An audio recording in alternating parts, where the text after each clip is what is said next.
ہر قسم کی حمد و ثنا اللہ رب العالمین کے لیے لائق و زیبا ہے، جو ساری کائنات کو پیدا کرنے والا، سب کو روزی دینے والا، سب کی ضروریات پوری کرنے والا، اور وہی اکیلا عبادت کے لائق ہے، اس کے سوا کوئی بھی ہستی عبادت کے لائق نہیں۔ ہم اس پاک پروردگار کی حمد و ثنا بیان کرتے ہیں، پھر صلاۃ و سلام پیش کرتے ہیں سید الاولین والآخرین، شفیع المذنبین جناب محمد رسول اللہ صلی اللہ علیہ وسلم پر، آپ کے اعلیٰ اولاد اور متبعین پر۔ بزرگوں اور بھائیوں، خطبہ مسنونہ کے بعد میں نے آپ کے سامنے رسول اکرم صلی اللہ علیہ وسلم کی ایک حدیث پڑھی ہے۔ اس حدیث کے اندر اللہ کے رسول صلی اللہ علیہ وسلم نے ہمیں بتایا ہے کہ دین کا کیا تقاضا ہے۔ ایک آدمی جو اپنے آپ کو دیندار کہتا ہے، جو اپنے آپ کو مسلمان کہتا ہے، اس کے اوپر کچھ ذمہ داریاں عائد ہوتی۔ یہ دین اس سے کچھ چیزوں کا تقاضا اور مطالبہ کرتا ہے، اور اس کے ذمے کچھ چیزوں کو پورا کرنا ضروری ہوتا ہے۔ اس حدیث پاک میں اللہ کے رسول صلی اللہ علیہ وسلم نے ہمیں ایک بہت ہی اہم اور بڑی عظیم ذمہ داری کی طرف توجہ ہمارے مبذول کرائی۔ آپ نے ارشاد فرمایا، الدین النصیحہ، دین سراپا خیر خواہی کا نام ہے۔ دین سراپا خیر خواہی کا نام ہے۔ نصیحت، علماء نے لکھا ہے کہ اس کے معنی آتے ہیں شہد کو ملاوٹ سے اور اسی طرح سے موم وغیرہ سے بالکل الگ کرنا، خالص کر لینا۔ نصح العسل کے معنی آتے ہیں شہد کو ملاوٹ سے، موم سے اور دوسری چیزوں سے الگ کر لیا، اس کو خالص کر لیا۔ اسی طرح نصیحت کے معنی آتے ہیں کہ عیب کو دور کرنا، چاک وغیرہ کو رفو کرنا۔ نصح الثوب کے معنی آتے ہیں کپڑے کو درست کیا، کپڑے کو رفو کیا، اس کے اندر اگر کہیں کچھ پھٹ گیا تھا، شگاف پڑ گیا تھا تو اس کو درست کر لیا۔ دونوں کے معنی کیا ہیں؟ یعنی خلاصہ یہ نکلا کہ نصیحت کہتے ہیں کسی کے اندر اگر کوئی نقص ہے، کوئی کمزوری ہے تو اس کمزوری کو دور کر دینا، اور اس کو جو ہے صحیح راستہ دکھا دینا، یا اس کی صحیح رہنمائی کرنا۔ ایسا بے لاگ اور بے لوث کسی سے تعلق رکھنا جس میں کسی قسم کی ملاوٹ نہ ہو، جس میں کسی قسم کی دھوکے بازی نہ ہو، جس میں کسی قسم کا گھپلا نہ ہو۔ اخلاص کے ساتھ سچے خیر خواہی رکھنا، یہ نصیحت کہلاتا ہے۔ الدین النصیحہ، آپ نے فرمایا کہ دین سراپا خیر خواہی کا نام ہے۔ صحابہ کرام رضی اللہ تعالیٰ عنہ اجمعین کہتے ہیں، قلنا لمن یا رسول اللہ، ہم نے پوچھا کہ اللہ کے رسول صلی اللہ علیہ وسلم کس کے لیے خیر خواہی کی جائے؟ خیر خواہی کس کے لیے کی جائے؟ قال للہ ولکتابہ ولرسولہ ولائمۃ المسلمین وعامتہ۔ آپ نے فرمایا کہ اللہ کے لیے خیر خواہی، اللہ کے رسول صلی اللہ علیہ وسلم کے لیے خیر خواہی، اس کی کتاب کے لیے خیر خواہی، مسلمانوں کے حکمرانوں اور عوام کے لیے خیر خواہی۔ تو اللہ کے رسول صلی اللہ علیہ وسلم نے دین سراپا خیر خواہی کو قرار دیا ہے کہ دین کا تقاضا یہ ہے، دینداری کا تقاضا یہ ہے کہ انسان ہر ایک کے ساتھ خیر خواہی اور بھلائی کرے۔ اب آپ یہ پوچھیں گے اللہ رب العالمین کے ساتھ خیر خواہی کیسے کر سکتا ہے بندہ؟ اللہ کے رسول صلی اللہ علیہ وسلم کے ساتھ خیر خواہی کیسے کر سکتا ہے؟ اس کا کیا مطلب ہے؟ اللہ کی کتاب کے ساتھ خیر خواہی کا کیا مطلب ہے؟ تو اس کا مطلب یہ ہے بھائی اور بزرگوں کہ اللہ کا جو حق ہے اس کو ادا کیا جائے۔ اللہ کو ہماری خیر خواہی کی ضرورت نہیں ہے، اس کا فائدہ ہم کو حاصل ہوگا۔ بطور ترغیب کے یہ بات کہی جا رہی ہے، جیسے قرآن میں اللہ رب العالمین نے فرمایا کہ ان تنصروا اللہ ینصرکم ویثبت اقدامکم، اگر تم اللہ کی مدد کرو گے تو اللہ تمہاری مدد کرے گا۔ اللہ کو ہماری مدد کی ضرورت نہیں ہے، یہ بطور ترغیب اور مقابلے کے بات کہی جا رہی ہے۔ اللہ کو کسی کی مدد کی ضرورت نہیں ہے۔ اللہ رب العالمین چشم زدن میں پلک جھپکتے ہی جو کام چاہے وہ انجام ہو سکتا ہے. انما امرہ اذا اراد شیئا ان یقول له کن فیکون. اللہ تعالیٰ کسی کام کو کرنا چاہتا ہے، کن کہتا ہے کہ ہو جائے تو وہ چیز ہو جاتی ہے. تو یہاں پر بطور مشاکلت کے یہ بات بتائی گئی ہے. اللہ کے لیے خیر خواہی یعنی اللہ رب العالمین کا جو حق ہے ہم اسے ادا کریں، تو اس کے بدلے میں، اس کے صلے میں اللہ رب العالمین کے نوازشیں، اس کے انعامات اور اکرامات دنیا اور آخرت میں دونوں جگہ ہمیں ہوں گے. تو اللہ کا حق یہ بتایا ہے شارحین رحمہ اللہ نے کہ اللہ رب العالمین کی توحید سب سے اہم چیز ہے. سب سے پہلے اللہ کی توحید کو اپنا انسان اختیار کرے. اللہ رب العالمین کی جو صفات ہیں، اللہ رب العالمین کی ان صفات کو بندہ مانے، تسلیم کرے اور ان کے تقاضے پورے کرے. اللہ رب العالمین نے اپنے آپ کو رزاق کہا ہے. اللہ رب العالمین کی صفت ہے صفت رزاق، وہ روزی دینے والا ہے. ہم روزی اللہ رب العالمین ہی سے طلب کریں. اللہ رب العالمین ہی شافی ہے، شفا دینے والا ہے. اللہ رب العالمین سے بیماریوں سے ہم شفا طلب کریں. اللہ رب العالمین جو ہے غفور ہے، بخشنے والا ہے، اس سے ہم اپنے گناہوں کی معافی طلب کریں. اللہ رب العالمین کی بہت ساری صفات قرآن کریم میں بیان کی گئی ہیں اور احادیث مبارکہ میں بیان کی گئی ہیں. ہم اللہ رب العالمین کی ان صفات کو مانیں، یقین رکھیں اور ان کے جو تقاضے ہیں ان کو پورا کریں. اللہ رب العالمین نے فرمایا کہ ان اللہ کان علیکم رقیبا. اللہ رب العالمین تمہارے اوپر نگراں ہے. اللہ رب العالمین تمہاری نگرانی کر رہا ہے. تو اللہ رب العالمین کی نگرانی ہمارے اوپر ہو رہی ہے. اس کا تقاضا کیا ہے کہ ہم گناہوں سے بچ جائیں، گناہوں سے ہمیں احتراز کریں، گناہوں سے پرہیز کریں، کیونکہ اللہ ہمیں دیکھ رہا ہے. کہیں پر انسان جاتا ہے، اب جگہ جگہ CCTV کیمرے لگے ہوئے، باقاعدہ وارننگ لکھی رہتی ہے کہ آپ کیمرے کی نگاہ میں ہوشیار رہیں. وہاں پر انسان کیا ہے، چوکنا ہو جاتا ہے اور اپنے آپ کو سنبھال کر رکھتا ہے. کوئی ایسی حرکت نہ ہو جو اس کیمرے میں قید ہو جائے، اس کی وجہ سے ہم مجرم قرار دیا جائے اور ہمیں ہماری گرفت ہو جائے. تو دنیا والوں کی نگاہ سے انسان بچتا ہے، ڈرتا ہے، لیکن اللہ رب العالمین کا مراقبہ، اللہ رب العالمین ہمیں دیکھ رہا ہے. ہر چھپی اور ہر کھلی چیز اللہ رب العالمین کے لیے یکساں و برابر ہے. کوئی چیز اس کے لیے جو ہے ڈھکی چھپی نہیں ہے. تو یہ خیال اور یہ تصور اگر انسان کے ذہن میں بیٹھ جائے کہ اللہ رب العالمین ہمارے اوپر نگراں ہے، محافظ ہے، ہماری ہر چیز کو سے اللہ رب العالمین واقف و باخبر ہے، تو پھر انسان غلط کاریوں سے باز آ جائے گا. یہی تصور تھا جس نے عرب کے بدوؤں کو کیا ہے، ان کی بالکل کایا پلٹ دی اور ان کی زندگی بالکل بدل گئی. اور جہاں پر لوٹ مار، قتل و غارت گری، شراب نوشی اور غلط کاریاں ان کا شیوا تھی، بالکل وہ جو ہے مثالی شخصیات بن گئے. اللہ رب العالمین کی عظمت اور ان کی بڑائی، اللہ رب العالمین کی یہ صفات، ان کا اس کا تصور ان کے ذہن میں اچھی طرح سے بیٹھ گئے. تو بہرحال اللہ رب العالمین کے ساتھ خیر خواہی کا مطلب یہ ہے کہ ہم اللہ رب العالمین کی توحید کو اپنائیں اور اختیار کریں. اللہ رب العالمین نے اپنی جو صفات بیان کی ہیں، ان صفات کا ہم تصور کرتے ہوئے، ان کو مانتے ہوئے، ان پر ایمان رکھتے ہوئے اور ان کے جو تقاضے ہیں ان تقاضوں کو پورا کریں. اسی طرح سے اللہ رب العالمین نے جو فرائض ہم پر عائد کیے ہیں، ان فرائض کی ہم پابندی کریں، ان کا اہتمام کریں، اور جن چیزوں سے اللہ رب العالمین نے منع کیا ہے ان چیزوں سے ہم باز آ جائیں، ان چیزوں سے ہم دور رہیں، ان کے قریب بھی نہ جائیں. یہ اختصار کے ساتھ، بالکل اختصار کے ساتھ جو ہے اللہ رب العالمین کا حق ہے. اور اس کو بتایا گیا ہے کہ اللہ کے ساتھ یہ خیر خواہی ہے. خیر خواہی دراصل ہم اپنے ساتھ کریں گے، یہ دراصل ہم اپنے ساتھ خیر خواہی کریں گے. اللہ رب العالمین کے اگر کا احترام کریں گے، اس کی تعظیم کریں گے، اس کے فرائض کو بجا لائیں گے، اس کے منہیات سے ہم باز آ جائیں گے، تو ہم اپنے ساتھ احسان کریں گے، ہم اپنے ساتھ خیر خواہی کریں گے. اللہ رب العالمین کو ہماری خیر خواہی کی ضرورت نہیں ہے.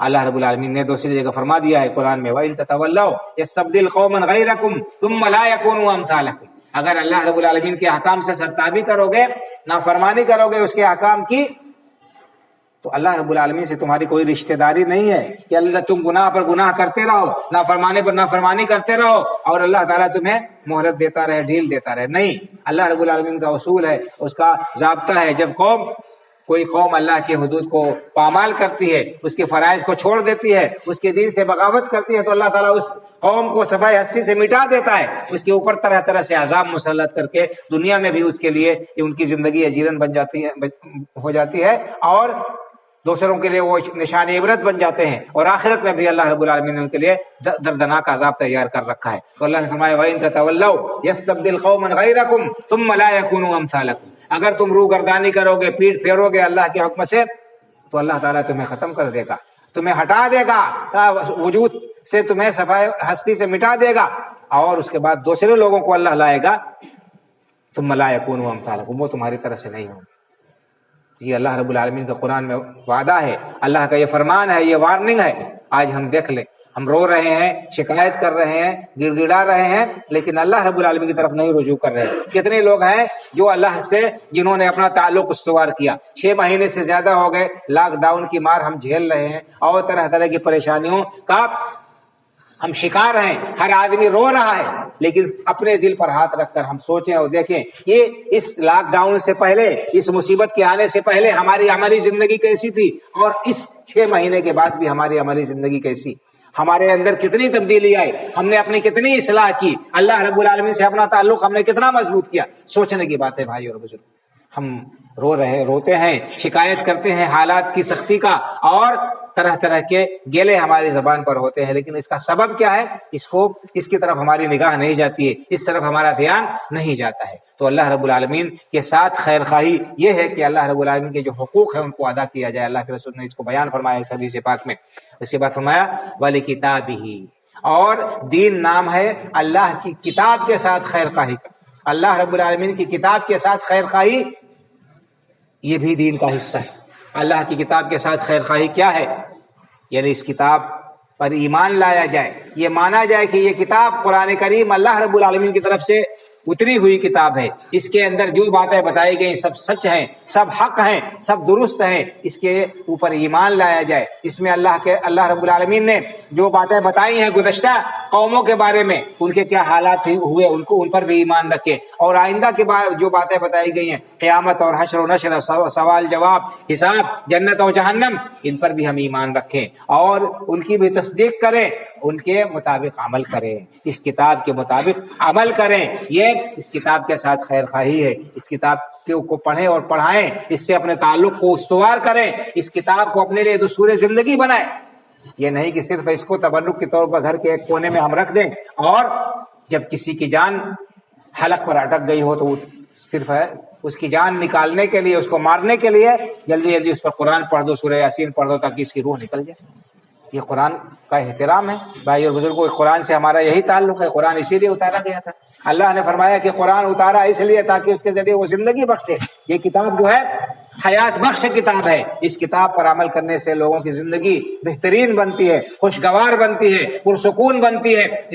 اس قرآن کریم کو پڑھنے، اس پر عمل کرنے سے امن و امان معاشرے میں قائم ہوتا ہے۔ اللہ رب العالمین نے اس کتاب کو اسی لیے بتایا ہے قرآن میں کہ اس کتاب کے ذریعے سے اللہ تعالیٰ لوگوں کو زندگی بخشتا ہے۔ یہ زندگی بخش کتاب ہے، حیات بخش کتاب ہے، یہ لوگوں کو مارنے کے لیے، لوگوں کی روح قبض کرنے کے لیے نہیں اتاری گئی، اس لیے اس کا یہ مقصد نہیں ہے۔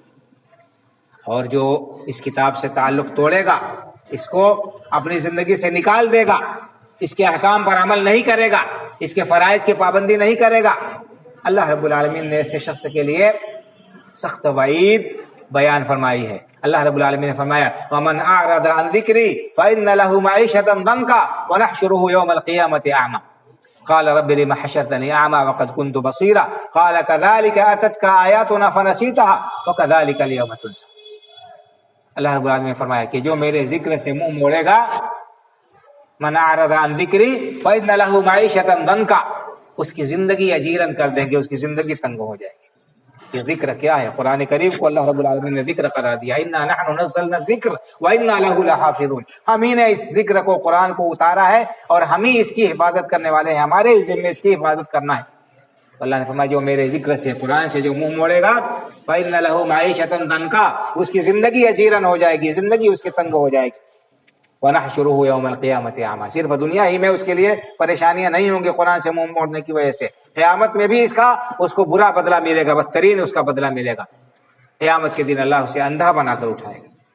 قَالَ رَبِّ لِمَ حَشَرْتَنِي أَعْمَى وَقَدْ كُنْتُ بَصِيرًا، اس دن وہ ہائے وائے کرے گا، انسان روئے گا، پیٹے گا، فریاد کرے گا اللہ رب العالمین کے ہاں، کہے گا کہ اللہ لما حشرتنی اعمی وقد كنت بصیرا، دنیا میں تو میں دیکھتا تھا، میری آنکھ تھی، میرے پاس بینائی تھی، میں جو ہے تمام چیزوں سے فائدہ اٹھاتا تھا، اور آج اندھا بنا کر مجھے کیوں اٹھا دیا؟ لما حشرتنی اعمی وقد كنت بصیرا، اللہ مجھے اندھا کیوں بنا دیا؟ میری آنکھوں کی بصارت چھین گئی، مجھے کوئی دکھائی نہیں دے رہا ہے۔ کیا بات ہے؟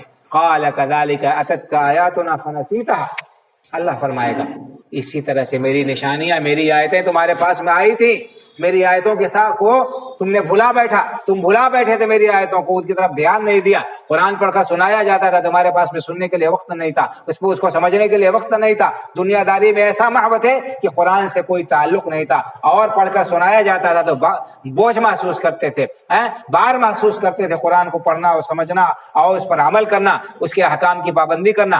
وَكَذَلِكَ الْيَوْمَ تُنسَى، دنیا میں تم نے ہماری آیتوں کو بھلا دیا، اس کو دیوار پر دے مارا، اس کے بدلے میں آج ہم تمہیں بھلا دے رہے ہیں، ہماری رحمت سے محروم۔ تو کتنا بڑا یہ جو ہے، کتنی بڑی یہ سزا ہے، یہ کتنی بڑی سزا ہے بھائی اور بزرگوں، قرآن سے منہ موڑنے کی، قرآن کو نہ پڑھنے، اس پر عمل نہ کرنے کی، کہ قیامت کے دن انسان کو کی بینائی چھین جائے گی، اندھا ہو کر اٹھایا جائے گا، اور وہ روئے گا اور گڑ گڑائے گا، ہائے وائے کرے گا، اور یہ اس کو جواب ملے گا۔ کذالک اتتک آیاتنا فنسیتها، ہماری آیتیں آئی تھی، ہم نے قرآن اتارا تھا، پڑھنے والے، پڑھانے والے، بتانے والے، سنانے والے موجود تھے، سننے کا وقت تمہارے پاس میں وقت نہیں تھا، تم نے اس کو جو ہے دے مارا دیوار پر، اس کا یہ صلہ ہو ہے۔ تو یہ بھائی اور بزرگوں، قرآن بہت عظیم کتاب ہے، اس کتاب کے ذریعے سے قوموں کی زندگی میں انقلاب آ جاتا ہے۔ اور اللہ کے رسول کی حدیث ہے مسلم شریف کی، حضرت عمر فاروق رضی اللہ تعالیٰ عنہ راوی ہے، کہتے ہیں کہ آپ نے فرمایا ان اللہ یرفع بہذا الکتاب اقواما ویضع بہ آخرین، اس کتاب کے ذریعے سے اللہ تعالیٰ بہت سے لوگوں کو عزت کے مقام پر فائز کریں گے، بہت سے لوگوں کو عزت سے نوازیں گے، ویضع بہ آخرین، اور بہت سارے لوگوں کو اس کی وجہ سے ذلت سے دوچار کریں گے، ان کو ان کے مقام و مرتبے کو گرا دیں گے۔ یعنی جو لوگ اس کتاب سے تعلق رکھیں گے، سب سے اہم تعلق جو ہے اس پر عمل کرنا، اللہ تعالیٰ ان کو عزت سے نوازے گا، یہ اللہ کا وعدہ ہے، اللہ کے رسول نے اس بات کو بیان فرمایا ہے۔ اور جو اس کتاب کو چھوڑ دیں گے، اللہ رب العالمین ان کو ذلیل و خوار کر دے گا۔ آج اس کو ہم اپنی آنکھوں سے دیکھ رہے ہیں، سر کی آنکھوں سے دیکھ سکتے ہیں ہماری کیا صورتحال ہے، ہماری کیا قیمت ہے، ہمارا کیا وزن ہے۔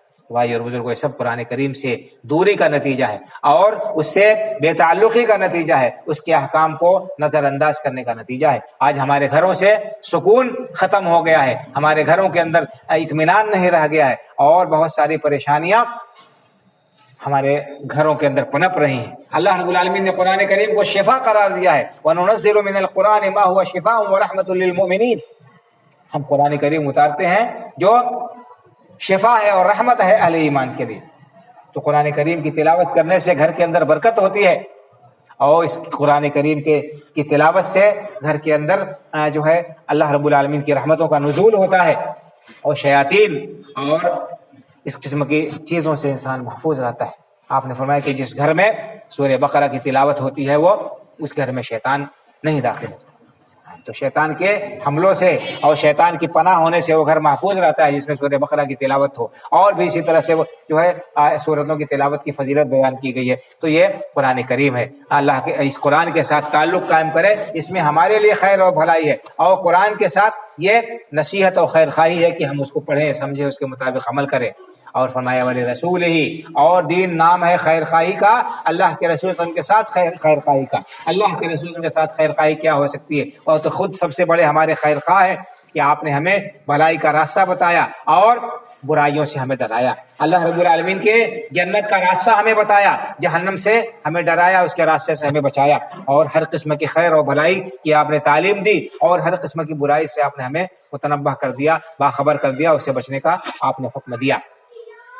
آپ کے ساتھ خیر خواہی یہ ہے کہ آپ کی سنتوں کے مطابق عمل کیا جائے، آپ کے اسوے کو اپنایا جائے، اختیار کیا جائے، خود بھی اس پر عمل کرے، دوسروں کو بھی اس کی تلقین کرے، دوسروں تک بھی آپ کی باتوں کو پہنچائیں، آپ کی سنت اور آپ کی سیرت کو لوگوں کے سامنے رکھیں، اور اس کے مطابق عمل کرنے کے لوگوں کو دعوت دے، تلقین کرے۔ آپ صلی اللہ علیہ وسلم کے خلاف جو ہرزہ سرائیاں ہو رہی ہیں اور آپ کے سلسلے میں جو کچھ غلط فہمیاں پھیلائی جا رہی ہیں، ان کا دفاع کیا جائے۔ یہ اہل علم کی ذمہ داری ہے کہ وہ اس قسم کی باتوں کو لوگوں کے سامنے بیان کرے، اور اللہ کے رسول کا جو مقام و مرتبہ ہے، آپ کے جو مناقب ہے، ان کو لوگوں کے سامنے بیان کیا جائے۔ بھائی اور بزرگوں، اللہ کے رسول صلی اللہ علیہ وسلم کی اتباع اور آپ کی پیروی یہی دنیا اور آخرت میں کامیابی کے لیے لازمی و بنیادی شرط ہے۔ اللہ رب العالمین نے فرمایا وَإِن تُطِيعُوهُ تَهْتَدُوا، اگر اللہ کے رسول صلی اللہ علیہ وسلم کی اطاعت کرو گے، آپ کی پیروی کرو گے، آپ کے جو ہے اسوے کو اپناؤ گے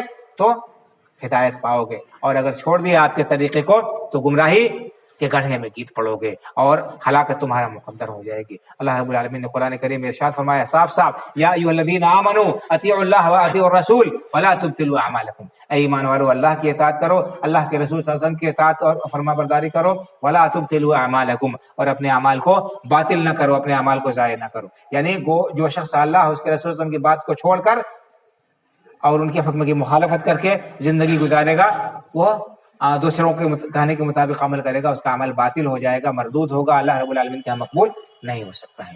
جو بھی عمل انسان کرتا ہے اگر وہ اللہ کی کتاب سے ثابت ہے، اللہ کے رسول صلی اللہ علیہ وسلم کی سنت سے ثابت ہے، تب تو وہ عمل اللہ رب العالمین کی بارگاہ میں مقبول ہوگا، اس پر اسے اجر و ثواب ملے گا۔ اور اگر نہیں، اللہ کی کتاب سے وہ عمل ثابت نہیں ہے، اللہ کے رسول صلی اللہ علیہ وسلم کی سنت سے ثابت نہیں ہے، چاہے جتنا خوبصورت ہو دیکھنے میں اور جتنے اخلاص کے ساتھ انسان عمل کرے، اللہ کی بارگاہ میں وہ مقبول نہیں ہو سکتا ہے۔ اللہ رب العالمین کے یہاں اس عمل کی کوئی قیمت نہیں ہوگی، اس کا کوئی وزن نہیں ہوگا، اس پر انسان کو اجر و ثواب نہیں ملے گا، بلکہ اس پر اسے سزا ملے گی کہ اس نے دین کے اندر نئی چیز کا اضافہ کیا، نئی چیز کو اس نے ایجاد کیا۔ تو یہ اللہ کے رسول کے ساتھ خیر خواہی ہوئی۔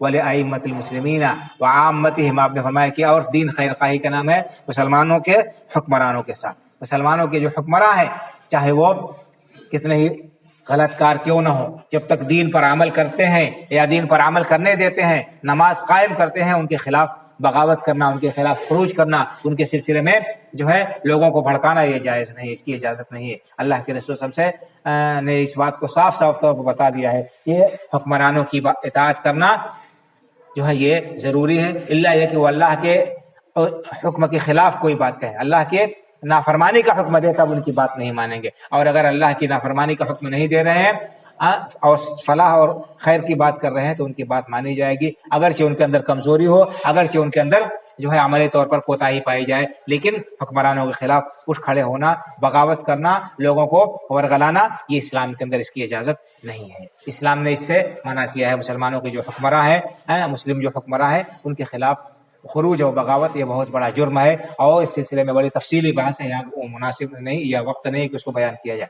آخری بات جو اللہ کے رسول صلی اللہ علیہ وسلم نے اس حدیث میں بیان فرمائی کہ وَلِعَامَّتِهِمْ، تمام عوام کے لیے، عام لوگوں کے ساتھ بھی خیر خواہی کرے، یہ ایک ذمہ داری ہے، دین کا یہ تقاضا ہے، دین کا یہ تقاضا ہے کہ ہم اپنے بھائیوں کے ساتھ خیر خواہی کریں، ان کے ساتھ بھلائی کریں، اور کبھی ہم سے کوئی مشورہ طلب کرتے ہیں تو ان کو صحیح مشورہ دیں، اور ان کے ہر طرح سے جو ہے خوشحالی کے لیے ہماری خواہش ہو اور ہماری کوشش ہو اور ہمارا ان کے ساتھ میں تعاون ہو۔ اللہ کے رسول صلی اللہ علیہ وسلم نے دوسری حدیث میں بیان فرمایا کہ مسلمانوں کے جو حقوق ایک دوسرے کے اوپر، اس میں فرمایا کہ وَإِذَا اسْتَنصَحَكَ فَانصَحْ لَهُ، ایک مسلمان کا دوسرے مسلمان پر یہ حق ہے کہ جب وہ اس سے کسی سلسلے میں مشورہ طلب کرے، خیر خواہی طلب کرے تو صحیح بات بتائے، اس کا خیر خواہ ہو، ایسا مشورہ دے جس سے اس کو فائدہ ہو، جس سے اس کا نقصان نہ ہونے پائے۔ یہ ایک مسلمان کو دوسرے مسلمان پر حق ہے۔ بڑی لمبی تفصیل ہے، وقت نہیں کہ میں اس کو بیان کروں، بس خلاصہ یہ ہے کہ ہمارے تعلقات آپس میں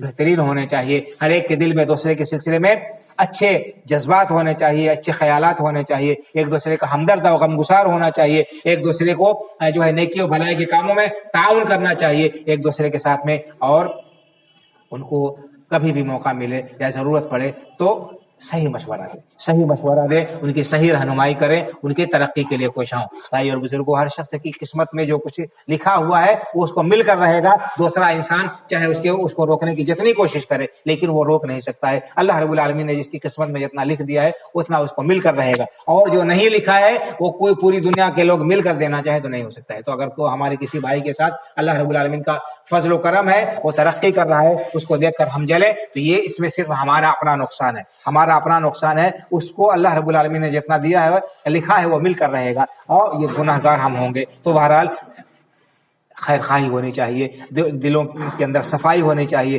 معاملات کے اندر صفائی ہونی چاہیے، ایک دوسرے کا خیر خواہ بن کر ہم رہیں. اس طرح سے معاشرے کے اندر امن و امان، خوشحالی اور تعلقات کے اندر سوالی آئے گی. اللہ رب العالمین سے دعا ہے کہ اللہ تعالی ہمیں ایک دوسرے کا ہمدرد اور غمگسار بنائے، ایک دوسرے کے سلسلے میں دلوں کے اندر عزت اور احترام کے جذبات پیدا کرے، ایک دوسرے کے مدد کا جذبہ اللہ تعالیٰ پیدا کرے، اور ہم سب کو جو ہے مل جل کر رہنے کی توفیق عطا فرمائے. آمین. اقول قولی هذا واستغفر الله لي ولكم ولسائر المسلمين واستغفروه من كل ذنب انه هو الغفور الرحيم.